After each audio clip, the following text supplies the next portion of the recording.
Niyang katuwaan, ang sabi po niya, "Ma'am, yung aklat ninyo, ako na lang ang mag-iimprenta. Wala kayong babayaran sa akin.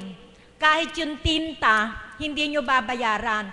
Pati yung labor, hindi nyo babayaran." Buhay ang Diyos. Nabuo ang aklat, nakaimprenta ng 7,000 kopya. Ang sangkap ng aklat ay ibinahagi hindi lamang sa akin. Binahagi kay Mother kung anong kulay ng tinta ang gagamitin. Ang lahat ng aklat, ang pagkakalimbag ay kulay itim, di po ba? Pero itong aklat na to, hindi kulay itim ang imprenta, kulay blue. At ang dahilan ni God, para hindi masakit sa mata kapag tinututukan nating basahin. Palakpakan po natin ang buhay na Diyos. At yung cover, hindi po sa akin ibinahagi ang disenyo. Ang disenyo po ng cover ay ibinahagi sa kapatid kong alagad na nagdiriwang ng kanyang kaarawan ngayon. Binahagi po kay Architect Rose kung ano ang magiging cover nung aklat na ito. Alam niyo po, October 27, 2007, nakahilera po dyan yung mga aklat. Ang dami po.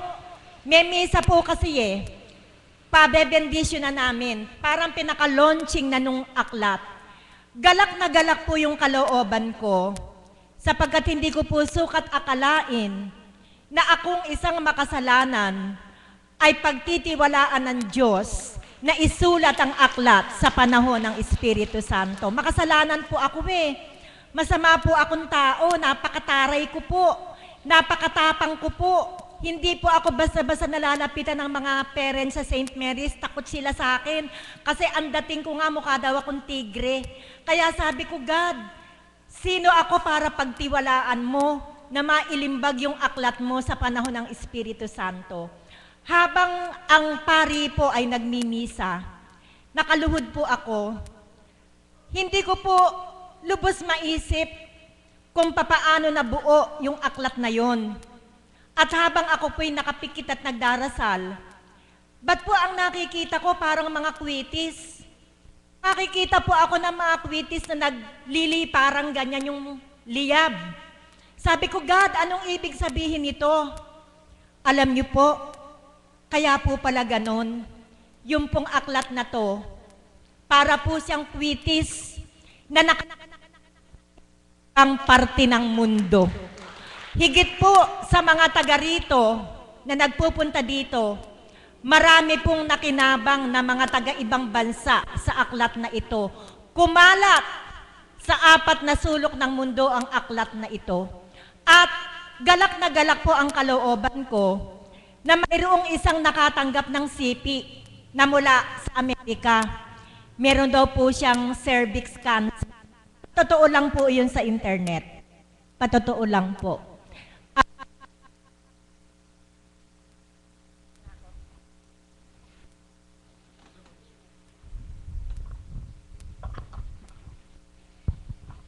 Hindi ko po alam yun Nagpatotoo lang po sa internet na isang gabi daw po, umaatake ang kirot ng kanyang cervical cancer.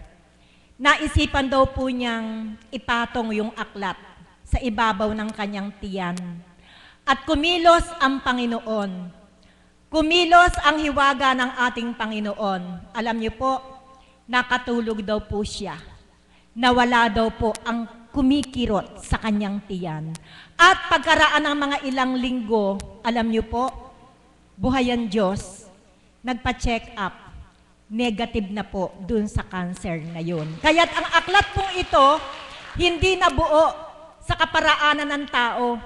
Sa Diyos ang gumawa ng kaparaanan upang maging extension kung papaano niya ipapakita ang kanyang kadakilaan. Mayroon po akong tiyahin sa New Jersey. Nandito po ako noong araw na yon, tumawag po sa akin na meron daw pong karamdaman yung kanyang kabiyak ng puso. Yung po bang severe depression. Masyado ang depression ng tiyahin kong ito.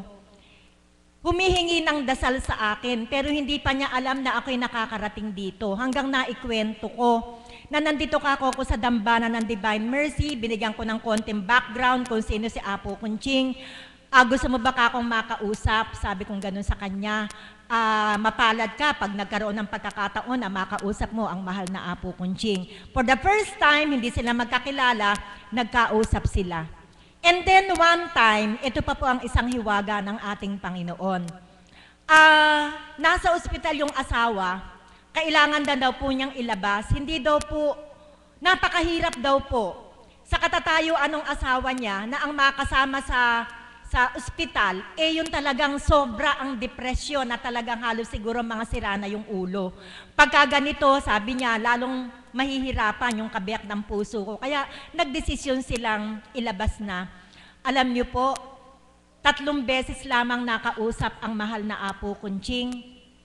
Nagbukas po ng internet. Alam niyo po yung website natin, yung pinapanood ng mga taga-abroad. Kayo po nandito live, nakakapanood kayo. Sila po sa internet lang. Nagbubukas sila ng website, www.apodivinemercy.com. Kung ano po yung oras ng gawain dito, naka-live po tayo, napapanood po tayo, kaya nakikita po kayo ng mga kamag-anak ninyo. Kung may mga kamag-anak po kayo, sabihin nyo po yung website, at gumanyan po kayo, makikita po kayo na habang kayo nandito sa loob ng dambana. Alam niyo po, isang araw na sinumpong yung tiyahing ko, nagbukas ng internet, yung amain ko, binuksan dun sa site na yon. Maniniwala po ba kayo na nambuksan yung website natin, nandoon yung picture ni Divine Mercy, bakit nagpapawis? Meron po bang computer na ginagamit nagpapawis yung computer? May narinig po ba kayong ganun? May sira po yung computer pagka ganun kasi napapasok ng humid, napapasok ng tubig. Yun po ang hiwaga ng Panginoon. Alam niyo po, yumuko yung amain ko. Ang utos daw po sa kanya, haplusin ang palad niya, yung moist, sa harapan ng computer, at ipahid sa noo nung kanyang kabiyak ng puso. Hindi po sila makapaniwala, kaya hindi nila maipaliwanag kung ano yung kanilang nasaksihan. Alam niyo po, gumaling po siya. Kaya lamang po, 2007 yun Anong year na ngayon? 2015. Iba naman po yung naging karamdaman ng kabiyak ng puso niya. Pero hanggang ngayon, sa kabila ng mabigat na karamdaman, buhay pa rin po siya. Subalit, ang hindi nila makalimutan, yung sakit na severe depression sa pamamagitan ng moy sa internet na ipinahid sa kanyang ulo, nagkaroon po ng kagalingan. Kaya ang Panginoon, kapag gustong gumawa ng himala, nasaan ka man lugar, kikilos at kikilos siya. Palakpakan po natin ang ating buhay na Diyos. Iisipin po natin, totoo ba yun? Imposible yatang mangyari yun. Hindi po. Ang imposible sa tao, posibleng magagawa ng Panginoon sa ang lupalop man tayo nanduroon. Basta nanduroon ang ating ganap na pagtitiwala at paniniwala na ang Diyos na nakilala natin ay hindi Diyos na patay.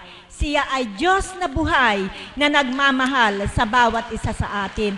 Bakit hindi nyo po maramdaman yung pagmamahal ng Diyos? Lagi po kayong naguguluhan ng kaisipan sa mga karamdaman. Isipin nyo po, itanim nyo po sa isip ninyo. Sabi nga po nung awit ni kapatid kanina, mayroong magagawa ang Diyos. Ang pag-aakay po sa akin ng Panginoon ay hindi ko inaksaya. Binigyan ko po ito ng halaga. Bakit? Sapagkat meron akong naramdamang kakaiba. Maraming ginawa ang Diyos sa buhay ko. Marami akong problemang binigyan niya ng kalutasan. Maraming mga karamdaman na binigyan niya ng kagalingan. Kita, mahaba na. Para lang po, patunayan ko sa inyo na talagang hindi ako nanghihinayang sa pagsunod ko sa Panginoon. May anak po ako, si Man. Sabi po ng banal na Espiritu sa katauhan ng mahal na Apo Kunching, hindi ka na sa tubig. Dadalin kita sa kalupaan, Canada ang pangalan. Alam niyo po, hindi po nagtalusira ang Panginoon. Sinabi po sa anak ko yon ang mga buwan ng Agosto, buwan ng Oktubre, nakaalis ang anak ko papuntang Canada. Na wala naman siyang application. May nagturo lang sa kanya na, pare, baka gusto mo magpunta sa Canada. Heto, mag-apply ka sa agency na to. Hindi na po nakasakay ng barko ang anak ko. Dinala na po siya ng banal na espiritu sa Canada sa mensaheng ibinigay sa kanya. October, 3rd week of October, nakaalis siya. After the anniversary, nakaalis ang anak ko. Dumalo ng gawain ang anak ko dito. Nakaupo dyan sa likod. Maraming tao. Punong-puno. Anibersaryo, napakaraming tao. Nagit siya ng bulaklak ang banal na espiritu sa katauhan ng ating mahal na Apo Kunching. Nag-iit siya ng mga stem ng roses sa mga tao. Ang lahat ay naghahangad na makakuha. Sapagkat noon, ang bulaklak ng rosas napakahiwaga. Pinalalaga iyan ang banal na espiritu sa sino mang makakakuha. Ang daming gumaling. Palakpakan po natin ang buhay na Diyos. Ngayon po wala na eh. Wala na pong rosas sa pinamimigay. Wala na po kasing inaatasan ng Diyos na magdala ng rosas dito para ipamigay sa mga tao. Noon po, gabi-gabi ang alay, hindi po kende. Puro po bulaklak ng rosas. Kaya ang lahat ay galak kapag may natatanggap. Kasi yung mga may malalabong paningin, ipalalaga, ipapapatak, lumilinaw yung paningin. Yung mga may sumasakit sa tiyan, ipalalaga, paiinom, nawawala yung pananakit ng kanilang tiyan. Alam niyo po, hawak po ng mahal na Apo ang isang pumpo ng rosas. Ang sabi po niya, ang sino mang makakatanggap nito, ang kinin mo, pagkatapos ng anibersaryo, makakaalis ka. Alam niyo po ba kung ano nangyari? Ang dami-daming tao.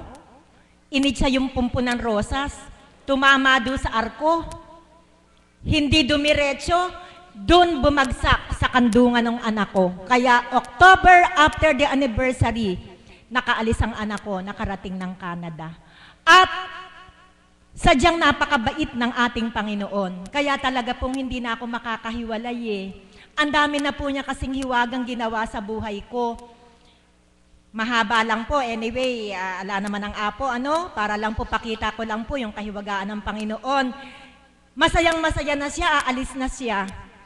Nung dumaan na siya sa x-ray, para tingnan yung mga bagahin niya, may tumunog.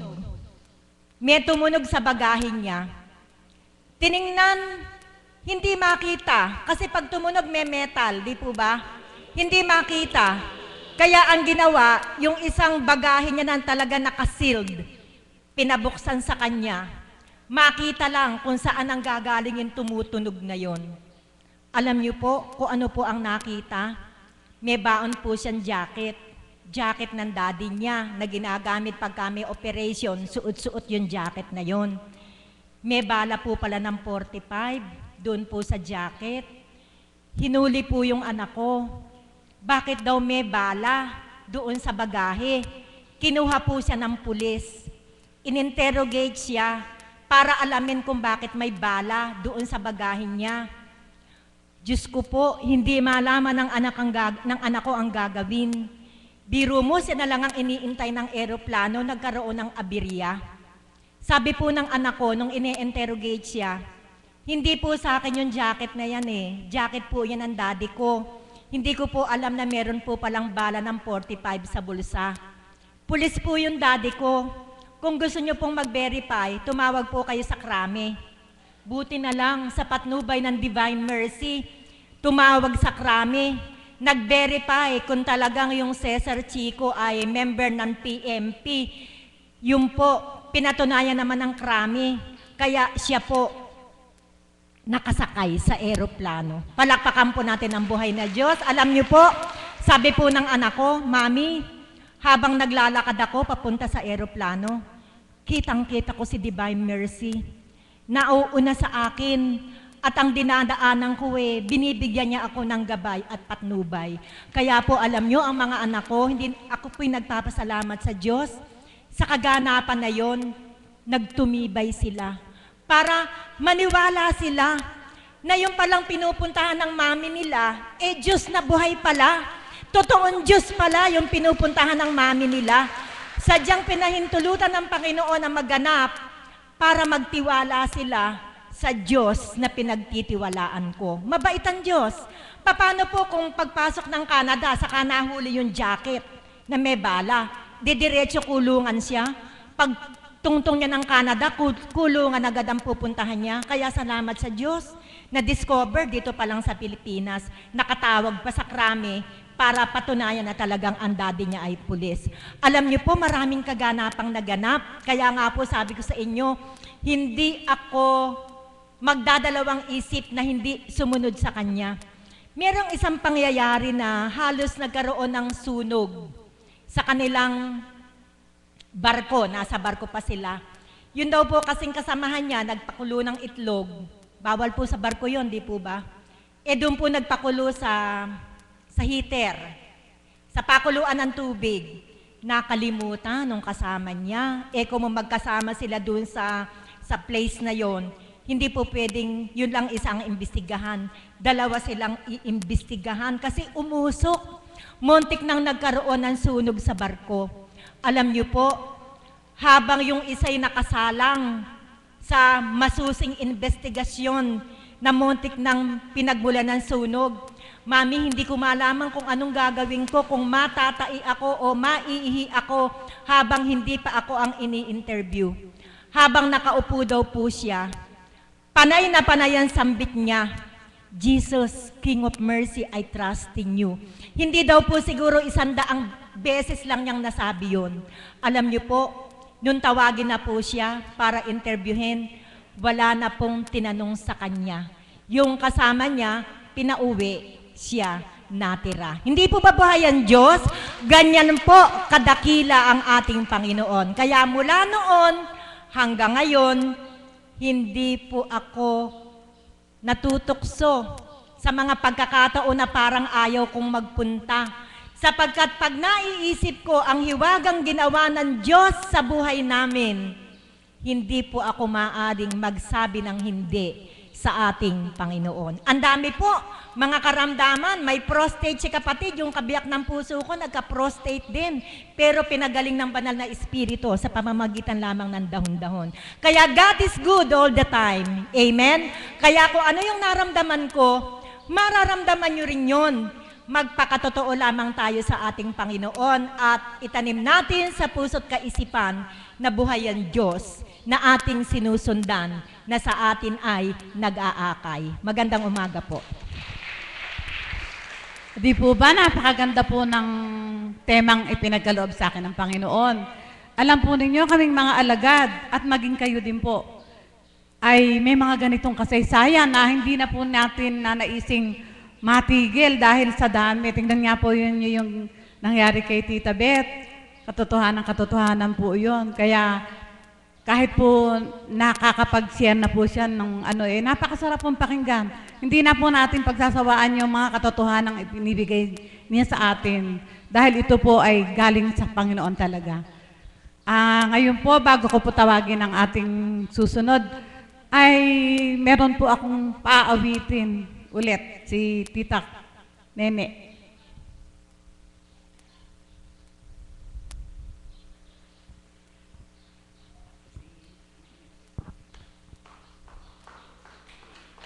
Buhay po ba ang Diyos? Magandang umaga po sa ating lahat, sa umagang ito, sa pahapong ito. Mga kapatid, ako po ay naakay ng Ama sa dakong ito. Katulad din po nyo sa iba't ibang kaparaanan po upang sa atin ay ipadama niya ang kanyang pag-ibig. At sa pag-akay niyo sa akin dito, ipinadama po niya ang pag-asa. At pinagaling niya po ang karamdaman ng aking kaluluwa po. Yun po ang pinagaling niya. Sa pag-aakay niya po sa dakong ito, hindi lang po ang mga lupang katawan natin ang kanyang pinagagaling, higit po ang ating kaluluwa. Amen po ba? Kaya po ako po ay mag-aalay ng awitin para po sa ating lahat, sa mga matatapat na alagad na naglilingkod sa dakong ito, sa ating Ama, at para po sa ating Apo Kunching. Puso ko'y binihag mo sa tamis ng pagsuyo.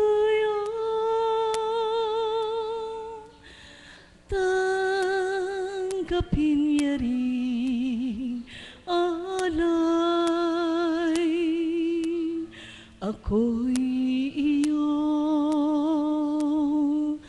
habang buhay. Anin pa ang kayamanan, luhot karangalan, kung ika'y mapasakin,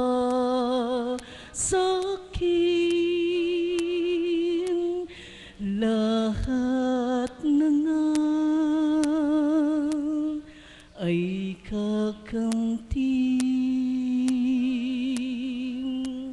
Sa'yo lamang ang puso ko, sa'yo lamang ang buhay ko. Kalinisan pagdararita,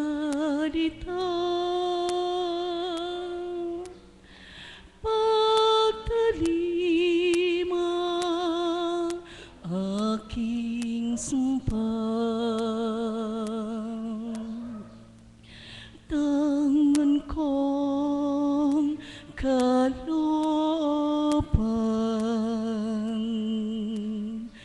sa'yo nilalaan,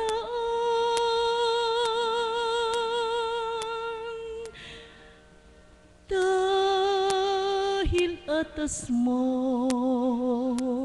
Ama, tatalimang lamang sa'yo. Maraming pong salamat.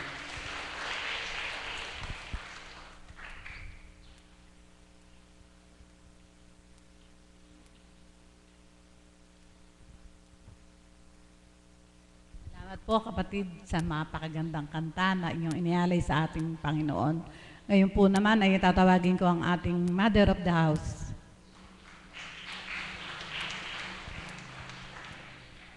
Salamat po, Ama. Salamat po sa iyo sa araw na ito. Buhay po ba ang Diyos? Bagaman wala ang ating mahal na Apo bilang pagkatao, subalit ang ating Panginoon ay naririto bilang Espiritu. Amen po ba yun? Na sa kanyang katauhan ay pinagkatiwala at tayo ay iniwan sa dahong ito, kaya ang ating Diyos ay buhay na buhay upang gagabay sa ating lahat. Buhay po ba ang Diyos?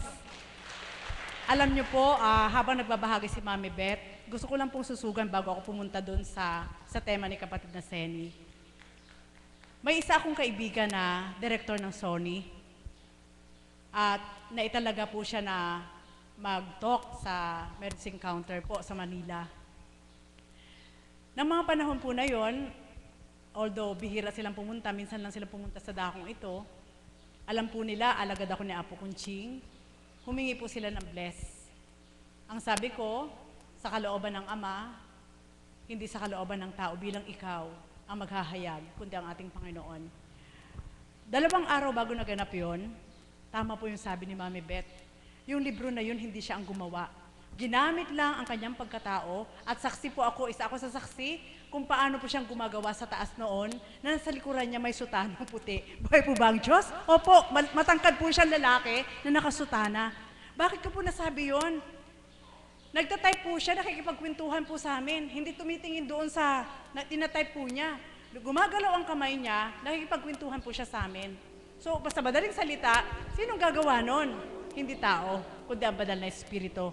Nang maganap na nga po yun, na ipinakita po kulay asul po ang dapat na panulat doon sa libro na yon. Yung kaibigan ko po na yun ay nanaginip, na humihingi nga siya ng sign kay God na karapat-dapat na ba siyang magpahayag ng kaukulan tungkol sa Diyos samantalang siya'y galing sa mundo ng tao. Alam niyo po ba kung anong pinakita sa kanyang panaginip ng Ama? Anak, hindi mo kailangang pag-aralan ng buong-buo ang Biblia. Although ikaw ay galing sa mundo ng tao, kapag sinaulo mo yan, hindi mo alam kung paano ipaliliwanag. Sulong eka, mayroon ekang aklat ang kabiyak ng puso mo na ang sulat ay kulay asul. So nag-isip daw siya, anong libro yon? Bakit asul? Alam niyo po ba? Pagkagising niya ng umaga, ang sabi po ng asawa niya, bakit nag-iisip ka kung anong sasabihin mo? Kapag ang Diyos ang nais mong ipangalandakan, eto basahin mo, andito na lahat, yung libro ni Apo Kunching. Boy po ba ang Diyos? Ano po ba yun? At nang binuksan po niya yung libro, yung kulay asul po ang nakasulat. Kaya, anong ibig ko pong ituran? Sa dakong ito, natipanan ng ating Panginoon, sadyang tipanan niya. Puro hiwaga, pulos hiwaga ang nagaganap sa bawat isa. Amen po ba yun? At nang naganap na nga po na nag-talk po siya, alam niyo po, mula sa mundo ng tao, nabihag na espiritu sa pamamagitan ng libro, ang pagkakilala sa kanya ng mga kaharap niya. Hindi po siya yung nagsasalita. Sapagkat, ang tanong, saan mo hinugot yung mga sinabi mo sa amin? Samantalang kilala ka namin bilang taong tao. Buhay po ba ang Diyos? Amen po ba yun? Mga kapatid, yan po, sabi nga ni Tita Seni, kwentuhan man na ilalahad sa inyo, subalit makabuluhan sa bawat araw. Kung naririnig niyo po yung bahagi ng mga kapatid kung nauna, ito po ang pumapasok sa isip ko Naakay po ako sa dakong ito na wala pa akong karamdaman bilang pisikal. Ngunit ng mga oras po na yon, sabi ko nga, ang unang naakay po dito si kapatid na Marie at si kapatid na Pearl. Subalit ng mga time po na yon, si kapatid na Marie, ang dahilan ng pag-akay sa kanya noon ay sakit sa puso. At si kapatid na Pearl naman, nagpapaturo lang po siyang mag-drive diyan sa lugar na to. Kasi maluwang po ang kalsada dito. Ngayon, nakikita daw po niya, napakaraming tao dito. Iunahin ko muna sila, sapagkat hindi nila ako kasama noong mga panahon na yon. Ngayon po, nung nakita po ni kapatid na Pearl na maraming pumipila, parang nag-usyoso lang po siya. Ano yung lugar na yon? Bahay pa po ng mahal na Apo, tapos yung tindahan. Ang daming tao. At nakita daw po niya, at naririnig, yung babae na ang tinig ay lalaki, na napakatikas. At yung kanyang salita, parang pumapasok daw po sa isip niya at sa puso niya. Yun daw po yung sabi niya sa akin. Eto na po, di umuwi sa amin. Sabi niya, Manang, mayroong galing kami doon Saan? Mayroon doon manggagamot. Na naman, alam niyo po, ganyan po ang sagot ko sapagkat biktima po ako ng maraming manggagamot na manluloko. Buhay po ba ang Diyos? Amen po ba yun? Opo, totoo po. Biktima po ako. Kaya, ang tanong ko, na naman, sabi kong ganon. Una po kasi, nagkaroon po ako ng mild cervical cancer. Nung time, siguro mga 1993 na-detect po ako ng mild cervical cancer. At umulit po yun mga year 2000. So, sa gawi po doon, bandang Pulilan po, hindi na pa ako magbabanggit kung anong pangalan, may tinunguhan po kami. Ngayon po, lalaki po yung manggagamot doon. Kailangan ikwento ko po para makita po kung paano ko naakay. Nang mga panahon po na yon, mahilig po yata siya sa magaganda. Amen po ba yun? Opo, kasi ganito po, pumipila po kasi kami. So, pag pumipila po kami at nalalaman po niya na dalaga po yung gagabutin niya, napakatagal po niyang haplusin. Amen? Ito po ay hindi isang kwentong kutsero. Totoo po ito. Dahil nasaksihan po ito ng aking mga mata. Nang panahon po na yon, may nakapagsabi sa amin na gusto niyo magpagamot. Siyempre po, hindi ko pa ganap kilala ang Panginoon ng mga panahon na yon. So pumunta po kami. Habang nakapila po kami, yun po yung minamasdan ko kaagad. Yung ginagawa po niya sa pasyente. Amen? At, ng mga panahon po na yon, ang sabi po niya, ganito, hinahatulan po, pero may donation po. Nang napapila na po sa akin, ito po ang sabi sa akin, may asawa ka? Sabi ko, wala. Eh di syempre po, gumanon ako. Kasi ayoko pong humiga na wala pong matao. Gusto ko maraming tao. Di ginanon po niya sa akin dito, sa puson ko po. Tapos sabi niya sa akin, mamaya ko na sasabihin sa'yo sa kwarto. So nag-isip ako, bakit? Bakit sa kwarto? Pwede naman dito. Ano po? Eto na po. Alam niyo po, mabait ang Diyos sa akin eh. Nilayo niya ako sa kapahamakan. Buhay po ba ang Diyos? Sabi po niya, yung nararamdaman mo ay hindi naman talaga cancer, sabi niya. Parang barado lang daw po yung passage papunta dun sa aking tube. Ano po? Siyempre po, nadumumi po yung isip ko. Tapos nagbiro po siya sa akin. So, pangit pakinggan, pero sabi niya sa akin, kailangan lang yan, kunting ganyan. Basta pangit. So, nag-isip po ako ngayon, sabi ko, paglabas ko, sabi ko, kapatid na Pearl, sabi ko, wag na tayong pumunta dito, parang manyak yung manggagamot. Buhay po ba ang Diyos? Amen po ba yun? Patawad! Patawad! Dito po ako tatayo.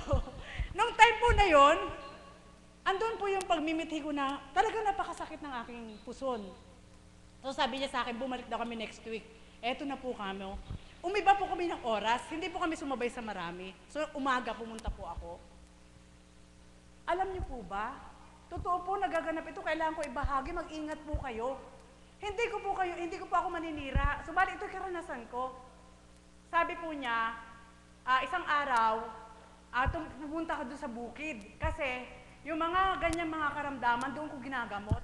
So, ang sabi ni kapatid na Pearl, kung yun naman kagagaling, sabi niya, pumunta tayo. O di ganun siyempre wala akong duming isip.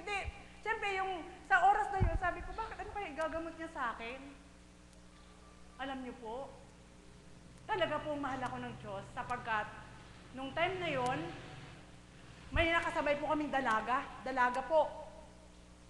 Ang sabi po niya, ang naging sakit po yung dito, ang tagal po niyang kinakapa, ang tagal-tagal. So siyempre ako naman po, taong-tao ako ng mga time na yun, sabi ko, bakit ganun? Sabi ko, bakit ganun? Diyos ko, Panginoon, sabi ko, pupunta kaya ako bukas? Paano dumumi yung isip ko? Sabi naman ni kapatid na Pearl, subukan natin, total, sasamahan naman kita. Di ganun po. O sige pa ako. Hanggang paglabas, nag-uusap-usap sila, sabi ko, bakit nagkukwentuhan sila? Sabi ko, gaano ba talaga nila kakilala yung manggagamot na to? Sabi, ganun po. Sabi niya, hayaan mo na, basta ang mahalaga, gumaling ka, sabi niya po sa akin. Eto na po ako. Ang sabi po niya sa akin, magkatas daw po ako, maghanap ako ng bayabas na itim. Bayabas na itim. Kakatasin ko po at hahaluan ko ng kinatas na sibuyas ha.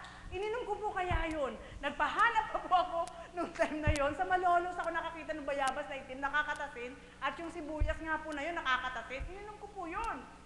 Nung pagkabukas na, andun na po kami sa bukid. Sabi ko, bakit kubo ito? Sabi ko ganun, kubo ito. Tapos, mag-isa lang siya. Sabi ko kay kapatid na Pearl, para iba yung nararamdaman ko kapatid. Sabi ko ganun sa kanya, iba yung nararamdaman ko. Sabi kong ganun sa kanya. Sabi niya, bakit? Basta, huwag kang aalis dyan. Eto na po. Hindi ako nagpapahalata dun sa manggagamot na yun eh. Salamat sa Diyos. Patay na siya ngayon. Alam niyo po, patawad po. Gusto ko pong maging makatotohanan. Nung time po na yun, kaya sabi ko po na naligtas ako ng Diyos, ang sabi po niya sa akin, sige pumasok ka na eka sa loob. At humiga ka. Siyempre nga, titingnan po niya, kakapain. Iba yung naramdaman ko po. Para may instinct si God na pinadama sa akin na iba yung gagawin niya sa akin. Alam niyo po, nagdadasal ako.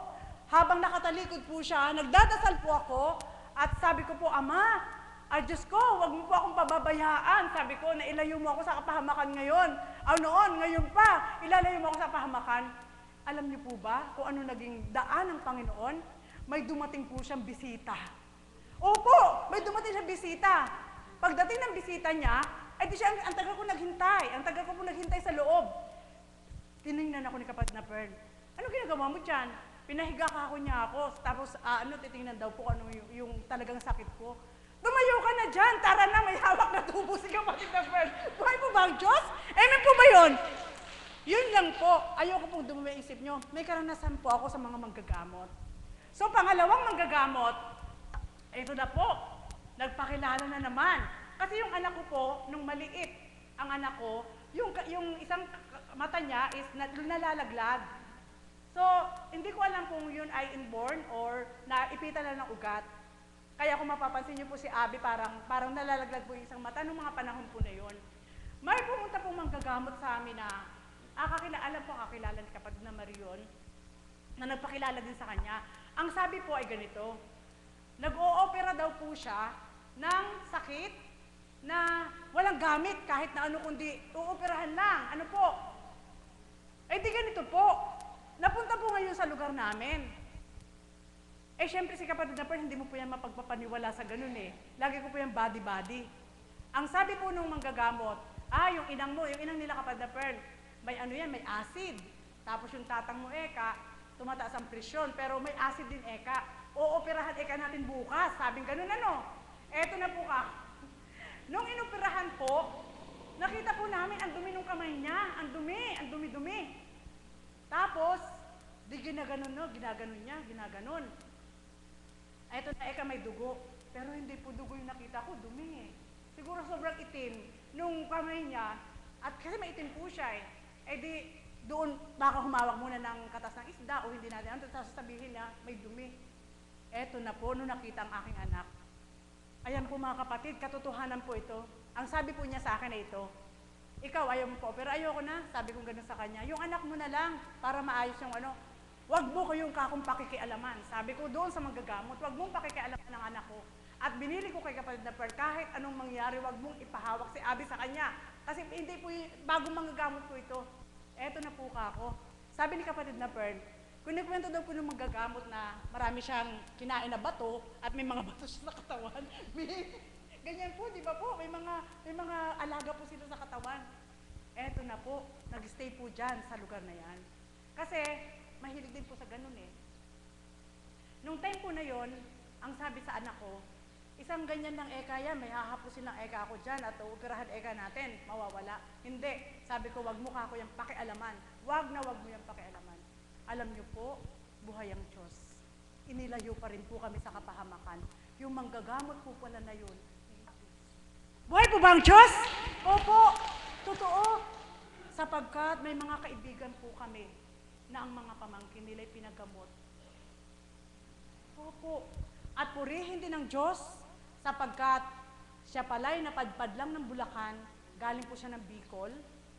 At salamat sa Ama, sa amin siya napadpad. Naipakulong po namin yun. Dahil noong mga panahon po na yun, mga 1996-97, 97 hanggang 2000, noong mga panahon po na yon, may kaibigan po kami sa munisipyo na dati uso Mami Beth, yung mga parang pulis sila, mga secret agent, na isumbong po namin. So, nakulong po yun. Nakalabas. Sapagkat ang kanyang karunungan, nahihypnotize po niya ang kaharap. Pinapadyak lang po niya yung paa niya, nahihimatay na yung kaharap noong mga time po na yon. So, ang nangyari po, may mga kaibigan po kami na involve po doon. At pinagamot po yung mga pamangkin, 3 po yun. Isang taga San Miguel, isang taga Iloilo, at isang taga Lardel. Noong mga panahon po na yon, talaga pong iniligtas kami ng Diyos. Ang sabi ko kay kapatid na Pearl, iba ang nararamdaman ko sa manggagamot na yan. Noong mga panahon na yon, alam niyo po, nang naipakulong po namin, nakalabas siya. Nakalabas siya kasi nagpiyansa po. Walang kaso na iwinano sa kanya. Ngunit, purihin ang Ama, dakilain siya. Nung pangalawang kaganapan doon sa pamangkin ng kaibigan ko sa Plaridel, hindi na ako magpapangalan, matindi ang ginawa. Yung dalaga po na yon, as in dalagang-dalaga siya, di sinasama po, nakamotor po yun lagi. Hanggang na-hypnotize. Ini-hypnotize niya. Nababagong isip, nahihimatay. At pagkatapos, naipapasok niya sa motel. At nang time po na yon, naipon po yung 3 na yan, yung bata na yan, may lumabas po ng mga sugat sa kanila dahil yung manggagamot na yun, may sakit na po pala. Yun po ang nagamot. At nung time po na yon, kami rin po ang naging paraan para maipagamot yung mga bata na yon na hindi ko masabi bakit, sabi nung doktor na dinalhan namin, bakit sila nagkaroon ng ganyan mga sakit. Alam niyo po, nung mga time na yun, nagsinungaling ako sa makabubuti. Sabi ko, ang mga asawa kasi nila seaman. Hoy po ba, Diyos? Amen po ba? Opo. Nung mga time po na yun, eto na po, upang makulong po yun, nakarating hanggang munting lupa. Ipinakita ng Panginoon na yung manggagamot na yun ay huwad. Mayroon po palang na-rape na 13 years old sa Bicol, na ginamot at pagkatapos pinatay. Kaya yun po ang naging dahilan bakit ayaw ko nang maniwala sa manggagamot. Amen po ba yun? Buhay po ba ang Diyos? Kaya nung panahon po na sila kapatid na Pearl ay naririto, ang sabi po ni kapatid na Pearl ay ito, kaiba yung manggagamot doon, babae, subalit ang tinig niya ay lalaki at napakatikas. Bawat salita na kanyang iniluluwal pumapasok sa puso ko. Alam niyo po, sabi ko kapatid na Pearl, huwag mo na akong akayin, ikaw na lang. Buhay po ba ang Diyos? Yan po ang sabi ko sa kanya.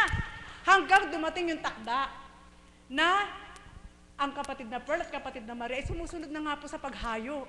Inaabot po sila ng madaling araw, alas 2, alas 3 na madaling araw na umuwi. Ang sabi ko, umaabang ka po kaming mag-ina. Ba't ngayon lang kayo? Kasi ganito, naku, Diyos ko, kapatid, baka kumapano ka dyan. Sabi, ganyan po ang salita ko. Siyempre tao po ako eh.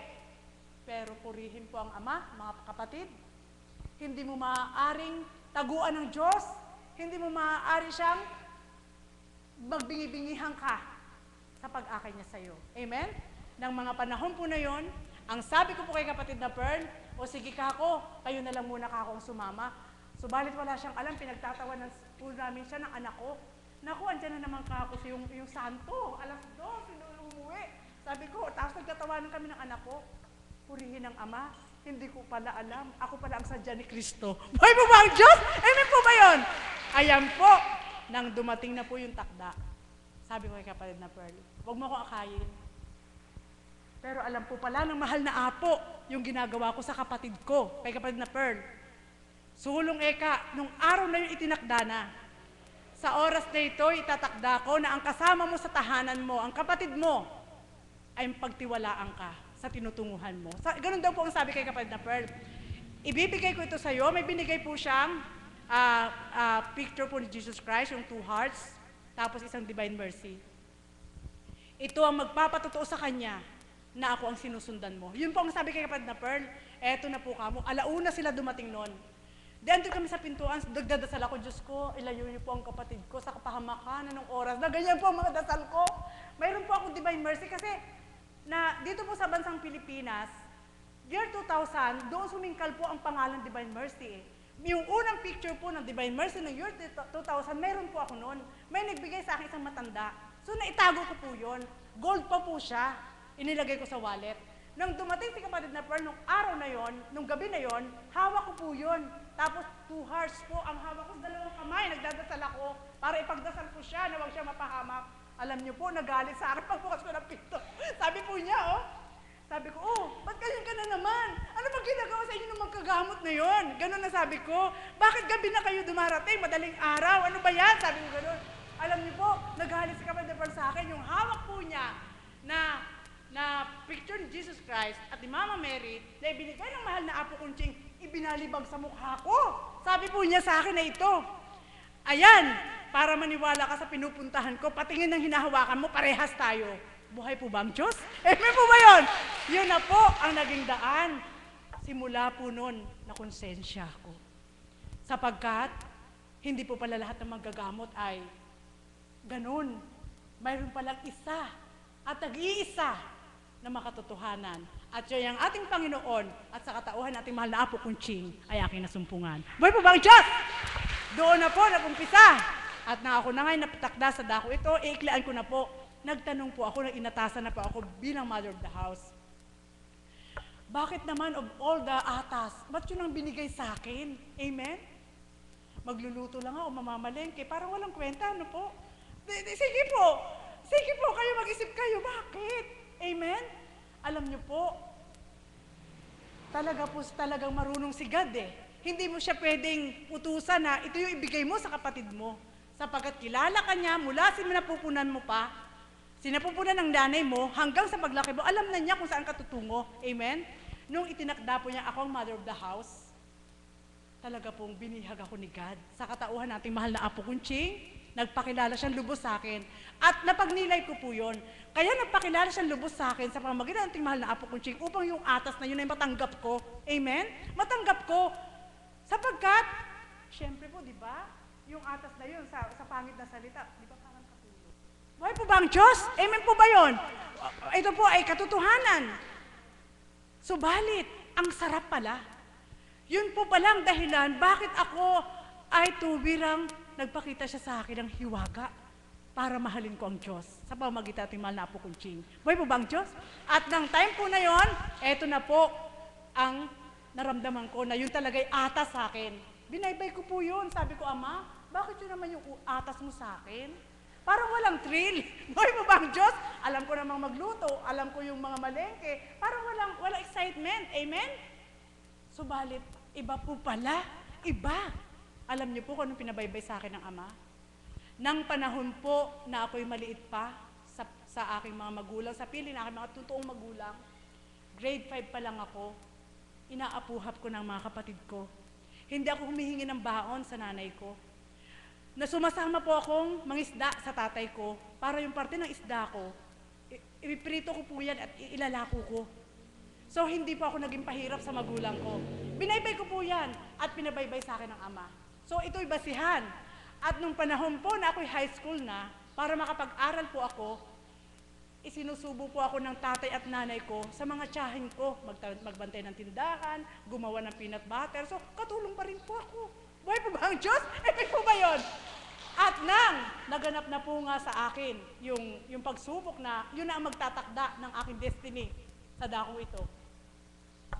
Napunta ako ng Maynila at may naganap nga sa akin. Pinahihiram pa rin ako ng ate ko sa mga kaibigan na walang yaya. Amen? Amen po ba yun? Buhay po ba ang Diyos? Yun po. At nang ako po'y sa institusyon, doon na talaga nagkaroon ng realidad na bakit ito yung binigay sa akin ng Ama. Yung 5 cottage na hinahawakan namin, isa-isa po yan namin dinadalhan ng pagkain. Sapagkat sa amin po, sa cottage po ng mga buntis, doon po niluluto lahat ng pagkain at dinidistribute po doon sa mga cottage na tinitirhan po ng mga matatanda, mga batang kalsada, mga adik, at mga supil na mga bata. Mga ganun. So, dinadalhan po namin yan. At nang panahon po na andun po ako sa mismo sa cottage ng mga buntis, yung mother of the house po doon, na taga Batangas, sa akin po ipinagkakatiwala yung susi para yung mga kapatid na buntis ay isa-isahin kong tingnan kung sila isa masahimigaan o lumalabas po sa cottage. Buhay po ba ang Diyos? Amen po ba yun? So, mayroon pong alam si God tungkol sa akin. Amen? At nung panahon din po na yon, sa cottage din po na yon, natuto po ako. Naglalaba po kami, nagluluto po kami, at lahat po sila inaapuhap. Samantalang nung panahon na yon, sa panahon ko, ako po yung pinakabatang buntis nung panahon na yon. Pero sa akin po ipinagkatiwalay ng mother of the house, yung susi na yon, para lingapin yung mga buntis. Na kapag dumarating ang supply ng gobyerno, isa-isa yan sa kanilang mga lalagyan mo ng gatas, kung ano yung kailangan nila, basta lahat ng kailangan, isa-isa yan ilalagay mo. Ngayon, nung ako'y naakay na sa dakong ito at sinabing mother of the house, wala na akong question nung ipinaliwanag sa akin ng Ama. Mayroon akong katangian, siguro po, hindi po ito yung pagmamataas. Yun yung nakitang katangian sa akin ng Ama. At nang ako'y tumutupad na, iba po pala magmahal ang Diyos. Buhay po bang Diyos? Opo! Sa oras na ako'y mamalengke, hindi po ako marunong magluto ng maramihan. Sa oras na ako'y mamalengke, kahit gaano karami yan, hindi niya ako pinasusulat. Wala ang laman ang isip ko pag galing sa bahay. Pag ando na ako sa palengke, sa daan pa lang sinasabi na niya sa akin kung ano yung gagawin, kung ano lulutuin, kung saan ako pupuntang tindahan, hindi sayang ang oras. Siya na po yung nagdidikta. At kapag may nakakalimutan akong sukli sa akin binilhan, sasabihin niya sa akin, may nakalimutan kang sukli. Siya po talaga ang tumutupad. At nang dumating ang punto, halimbawa, kulang budget mo, alam mo kung anong titipid, ayaw ng Panginoon palang tinitipid ang mga anak niya. Sabi ko, halimbawa, sa hotdog, sabi ni kapatid na Emma, yung bida na lang bilhin mo. Habang tinitingnan ko ang bida, sabi ng Panginoon sa isip ko, anak, isipin mo, kakain ka rin. Kaya mo ba yan? Kakain sa mga Yun po yung sinasabi niya sa akin. Bilang tao, pwede mo sabihin, ito na yung kaya eh. Bakit kailangan? Hindi. Alam niyo po, doon niya ako sinanay. Hindi ko pwedeng pakainin ng mga kapatid ko nang hindi ko kayang kainin. Buhay po ba ang Diyos? At ganun ang Diyos, mga kapatid. Kaya po pala niya ako inakay sa dakong ito. Yun po yung damdamin na binigay niya sa akin. Amen po ba yun?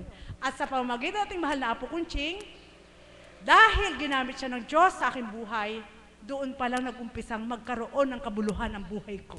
Buhay po bang Diyos? Amen po ba yun? Kaya hindi ako nagkasakit na mga panahon ako inakay. Ngunit nung ako'y nakatira na dito, doon po ako nagkaroon ng mga sakit. Lumaki ang aking tiyan, nagkaroon ako ng bronco, hindi ako natutulog. Alam ni kapatid Dalita, kasama ko yan. Nakaupo lang ako. Araw-araw, subalit, kailangan mong tumupad at gumanap. At mga kapatid, kwento man ang pasimula, at ito na po yung takda. Inakay ako ng Panginoon sa dakong ito, hindi para alapinin, kundi para mahalin. Buhay po ba ang Diyos? Amen po ba yun? Sapagkat nasilayan niya sa labas, sa mundo ng tao, kung hindi niya ako inakay sa dakong ito, tao ang aalipin sa akin. Amen? Subalit dahil ang Diyos ang tinanggap ko sa dakong ito, at sa katao ating mahal na Apo Kunching, itinakda na ako'y hirangin bilang mother of the house, hindi para alipinin, kundi para mahalin. Buhay po ba ang Diyos? At nararamdaman ko po yun bawat araw. Hanggang sa mga oras na ito, halos magkasabayan lang kami ni Mami Beth na hinirang sapagkat si Mami Beth, anong 2006, August siya, ako April po, na hinirang ng 2006. So magsasampung taon na ako sa isang taon. Alam niyo po mga kapatid, napakahalaga po pala yung pag-akay sa'yo ng Diyos. At doon ka ngayon tututok, bakit kanya inakay? Anong plano niya sa'yo? Huwag niyo pong gawing hanggang tanong lang. Bungkalin niyo po kung ano ang nasa ng Diyos sa'yo. Bakit ikaw naririto? Bakit kanya tinawagan? Bakit siya nagpakilala sa'yo? At bakit binigyan kanya ng mga hiwaga? Buhay po ba ang Diyos? At doon na po, hindi masasayang simula noon sa pamamagitan ating mahal na Apo Kunching na ipinadama sa akin ng Ama lahat ng pangitain, kung sino siya, lahat ng salita, kung sino siya, lahat ng kaganapan sa Kanya, kung sino siya. Doon na po, ibinigay ko ang aking sarili ng buong buo. Masarap maglingkod sa ating Diyos, masarap akayan ng ating Panginoon, at itong iiwanan ko po sa inyo. Tama si Mami Beth, kapag binigyan kayo ng pagkakataon na nandito na kayo o kung saan dako kayo nabuksan, manahan na po kayo. Huwag na po kayong palito dahil walang dalawang Diyos, isa lang ang Diyos. Buhay po ba ang Diyos? At ang Diyos na totoo ay hindi magbibigay ng kalituhan. Amen? Kaya kung paano po kayong naakay at sa dakong ito, kagaya ko po, dito po ako nabuksan, dito ako binigyan ng nakatalagang atas na dapat kong gampanin. Dito po, naramdaman ko ang hiwaga ng Diyos sa ating mahal na Apo Kunching. Alam ko yun ang pag-akay niya sa akin. Na sa murang gulang ay nakamtan ko pa. Amen? Salamat Ama, dakilain ka, sapagkat yun lang pala, doon lang pala magkakaroon ng kabuluhan ang buhay mo kapag naglingkod ka sa Diyos. Buhay po bang Diyos? Opo, doon lang. Iiwanan mo lahat, wala lahat. At dahil wala man lahat ikaw na taglay bilang tao, ang Diyos na paglilingkuran mo ay mayroon lahat.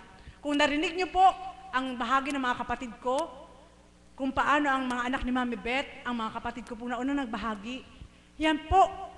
Kaya kung anong naramdaman ko po noon, nang ibinaybay na sa akin ng Ama, na doon niya ako ginusto, binigyan ko po ng halaga.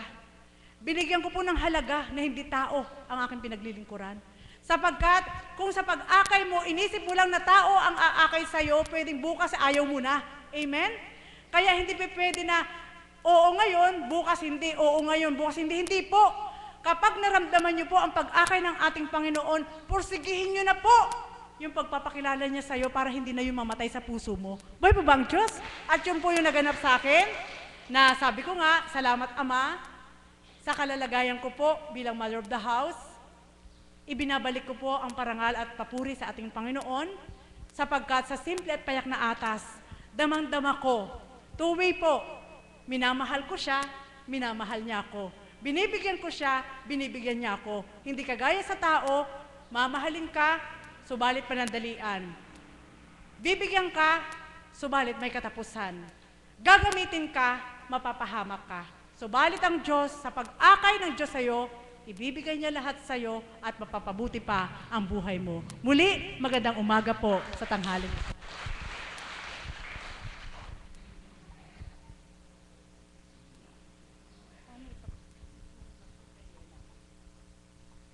Ay maraming salamat po sa napakagandang mga ibinahagi ng ating Mami Beth at ang Mami Maris na makabuluhan po. Hindi po ba? Napakagaganda po ng mga kasaysayan, kwentong totoo na ginawa na nangyayari po dito sa loob ng dambana. Sana po ay marami kayong napulot sa mga ibinahagi nila. Lahat, maraming salamat po sa mga nagbahagi ng kasaysayan ng kanilang buhay. Tayo po ay magsiluhod na lahat at tayo ay mananalangin.